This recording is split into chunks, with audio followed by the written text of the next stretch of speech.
So I would like to present one case. She is 40 years old lady, and she has come to the hospital come to the hospital for elective surgery. For twin elective surgery. Actually, she had a twin baby inside. So electively, she wanted to get operated and deliver the baby.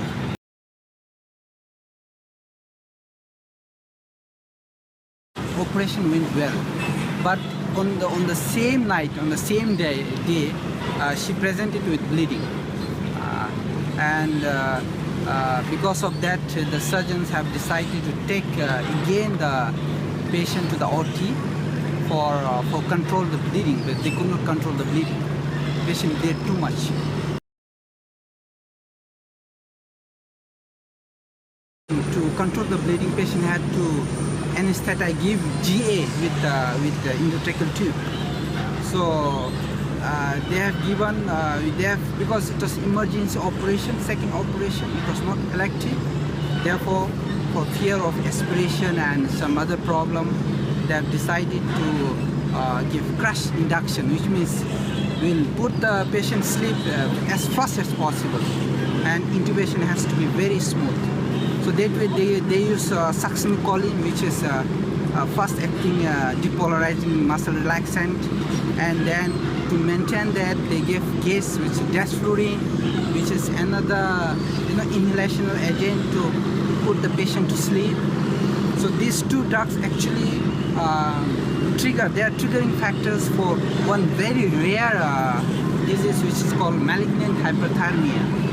And they say that in Thailand they get 1 to 2 cases in a year. So very, very rare. When they intubate the patient, they saw that these two muscles, which are masseter muscles, was rigid, which was actually the first sign for malignant hyperthermia. But that resident could intubate the patient, intubated the patient, put the tube in, and they started the operation.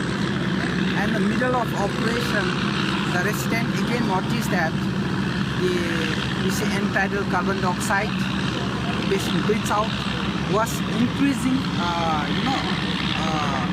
As the time passes by, it was increasing, which is also another sign for malignant hyperthermia. And then they noticed that the temperature was raising as the anesthesia prolonged, which is another sign for malignant hyperthermia. So the resident thought that now there's a malignant hyperthermia.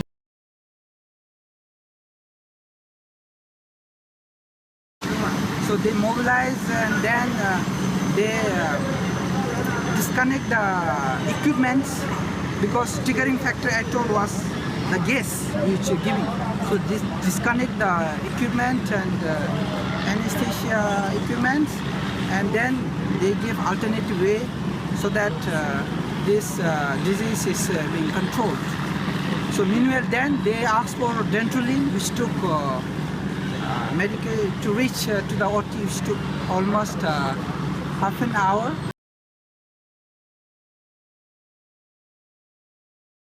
They control the temperature with ice pack, lavage.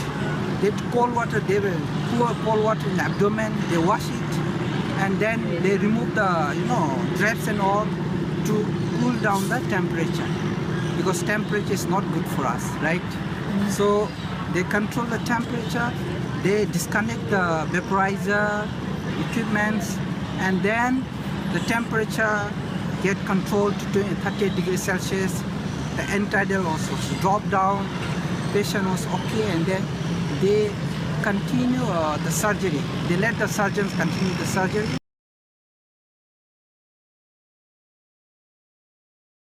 Patient was taken to ICU. So I think today is the third day in ICU. I was told that patient is now improving, and maybe very soon patient will be taken to the general ward and hopefully back home.